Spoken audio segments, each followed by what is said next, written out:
Welcome and thank you for joining us again on a segment of Daily Zohar. We'd like to remind you, if you would like to contribute or dedicate a lecture on behalf of anyone or just help us out, you can log into our website at yeshiva.etzion.com, go to PayPal.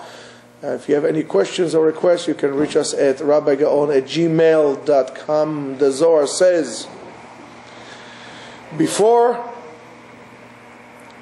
Am Yisrael sinned, they were in Mt Sinai, Mount Sinai. When they were standing there, before the Chet, for the Egel, the golden calf, Paska mihem zohamat nachash. The impurity in which the original snake, the snake refers to the snake of Adam and Eve. Now, that snake, let's grow up a little bit. That snake is a spiritual snake. It's not the snake that we feel like the snake that was walking, like a king cobra or a black mamba or any of this. No, it wasn't. It was a spiritual thing that actually poisoned or polluted the spiritual entity of mankind. And from that point on, humans were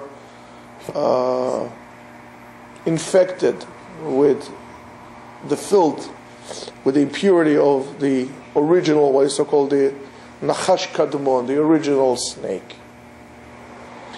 When they were standing of Mt Sinai, Paskazuhu matam, that blemish, that stain that humans carried and Am Yisrael carried, which at the time was no different than any other human being, carried with them to the Jews who stayed around Mt Sinai, that zohama, that filth, was erased, was stopped. It didn't. And you have to pay attention to the word of the Zohar. Paskazuhu matan means it was stopped. In other words, what do you learn from the fact that it says it stopped? No, not that it was there before. It was there all the time. But rather the zohama is not something that is constant. It keeps on flowing all the time. Lehafsik is to stop. If you stopping something means that it's on constant motion all the time. Again, we spoke about it a little bit yesterday. Is the rust analogy, right? Rust does not need your support. It will spread by itself. That was a spiritual rust that the Nachash had placed on them. And it says, Ki az haya bitul yetzer hara min haolam. By Am Yisrael standing under Har Sinai, the yetzer hara, the evil inclination, it's very difficult to translate the term yetzer hara, because even in Hebrew it's not always quite clear what yetzer hara is. We call it evil inclination, we call it bad urge, or whatever it is. In other words, there was no motivation to do bad or to cause harm or to not be pure, because we were born pure. When a baby is born pure.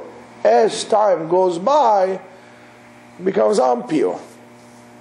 And how do we do the antidote against the impureness? What do? We start teaching them slowly Torah. That's why it is important to teach a child Torah while he is a child, when he's still pure. Hopefully the Tumah would have less room to come in once he gets older. Because Chazal says, what did it say about Torah? Yatzati Yetzirah, you created the evil inclination, the bad side, but I have a medicine beforehand. What is the medicine? Torah. So it's like an immune system from that. In any case, V'dachu oto mehem, and Bnei Yisrael rejected the Yetzer Hara from themselves. It started with the purification, with the symbolic purification of staying 3 days, abstaining from any kind of physical or sexual contact with their wives 3 days of purification that everybody had to go through.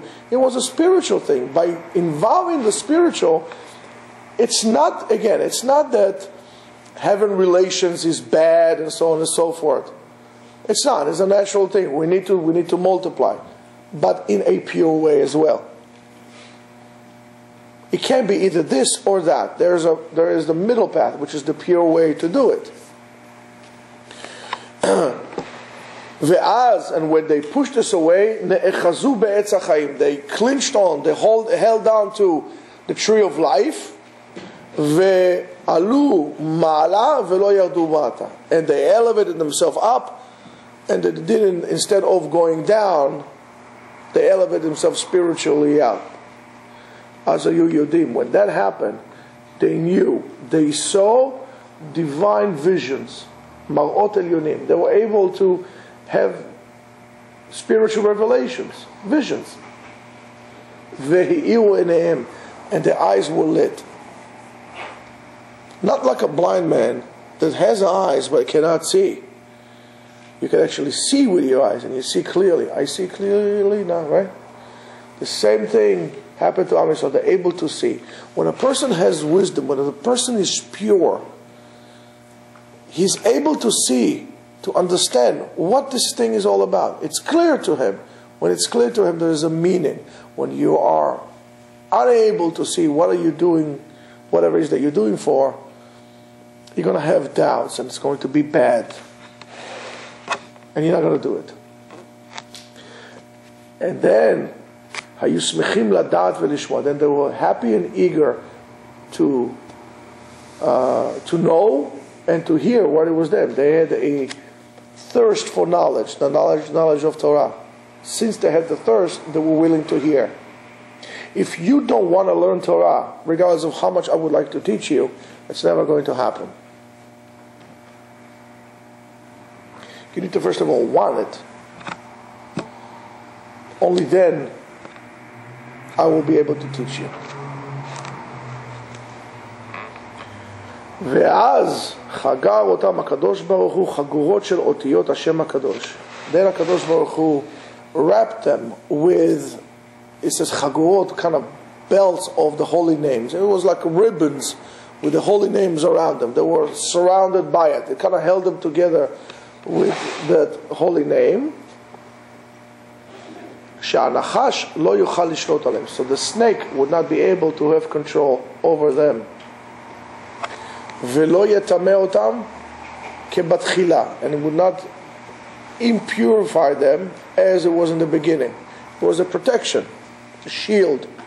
כיוון שחטאו בעגל, now that they sin with the golden calf, נעברו מהם אלו המדרגות האורות העליונים. All those spiritual levels in which they were, all those lights, spiritual lights that were able to witness and see and be aware of, were removed away from them. Those protected belts in which they had, those protections of Shem Hashem on them, was taken away from them. And they drew upon themselves they called that bad snake, that spiritual impurity, back upon themselves.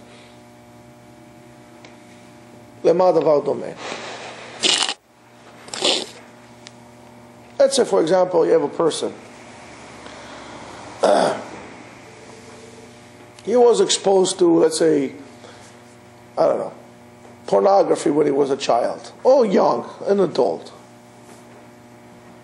And now he made tshuva. He wants to learn Torah, becomes better. So now the Torah is a protective shield on him.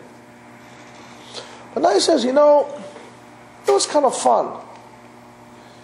And for a second he said, what's the big deal? It's for 2 clips or 2, pictures, I'll look. When that happened, when you were learning Torah, you had Siyata D'Shemaya. Now that you deliberately calling upon yourself, say, let me just click that mouse. What happened is, you draw upon yourself. You're calling it, because now the Tumah has no reshut over you, has no permission to attack you or to attach itself to you. You would not be able to do it by yourself. It only comes when you call upon it to come. You call the Tumah back, say, hey, Tumah, come me 1 second. Let me see what you got for me. And then the Tumah comes. You call upon it, it comes. And then all the shields fall apart, and then you go doom. Finished. That's what happened. The Orot went away from them, the protection went away, and it was just like at the beginning. V'garmu mavet lechol ha'olam. And because of that, they caused death to the whole entire world. After that, it says, Vayere Aaron u'bnei Yisrael Moshe, v'hine karan of panav v'yiru migeshet elav.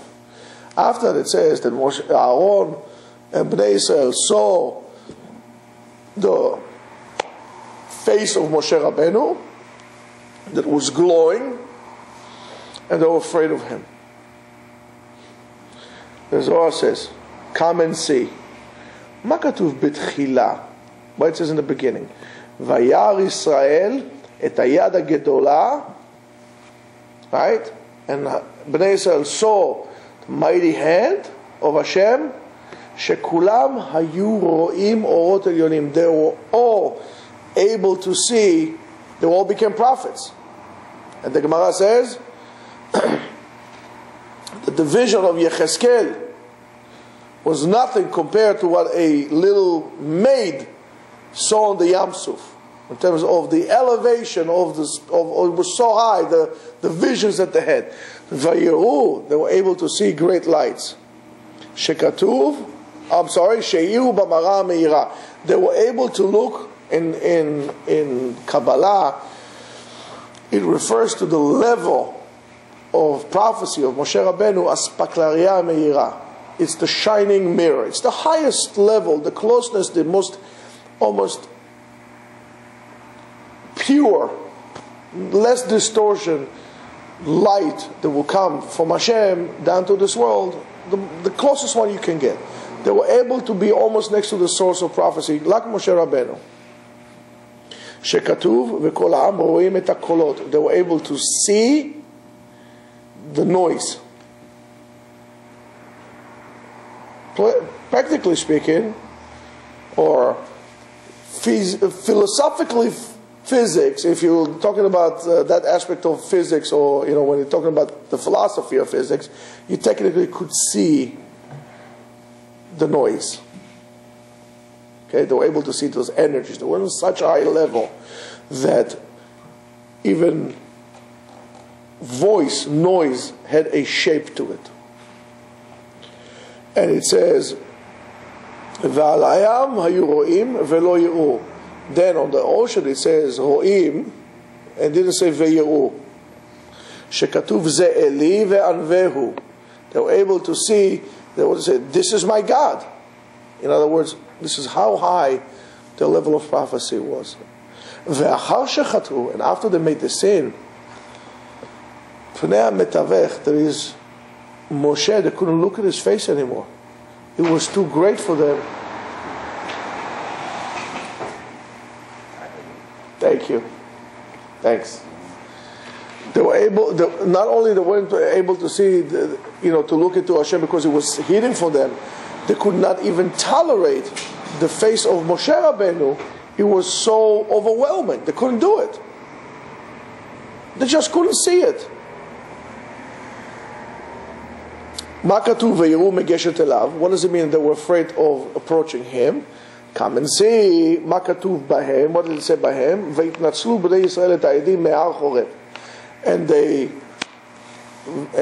the Jews took the adayim. They took all the jewelry, everything away from them, which they had in Har Chorev.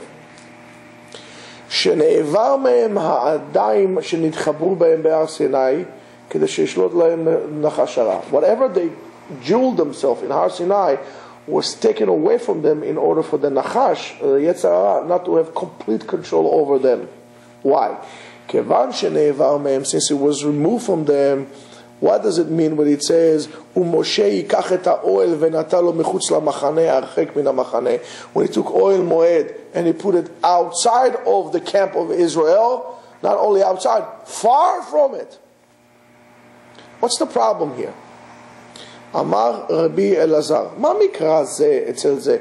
What's the connection between them taking the jewels, or having the jewels there, and to moving the tent from the oil moed, the mishkan, away from there? And he answers, Kevan sheyadam Moshe, since Moshe knew, shene'evar miYisrael ha'adayim ha'elyonim, the spiritual jewels in which the Jews were crowned by. Adaim is jewelry, right? Ha'elyonim. The jewels, the spiritual jewels in which they were crowned of. Amar, Moshe Rabbeinu said, Are vadai mikan la'ala, from here and on, yavo anachash, since they allowed the snake to come in, therefore the snake, the impurity will come to live among them. V'im ya'amod kana mikdash, and if the mishkan, the temple, the tabernacle would stay here, yitameh miyad, it would too become impure. Miyad, immediately. Vayikach Moshe et haoel, Moshe took the tent and put it further away. Why? Ki ra'a Moshe Rabbeinu saw and understood she'anachash, that the impurity will have control over them. Mashelo haya ken mikodem, which did not happen beforehand. That's why they were allowed to build the Mishkan where they were pure.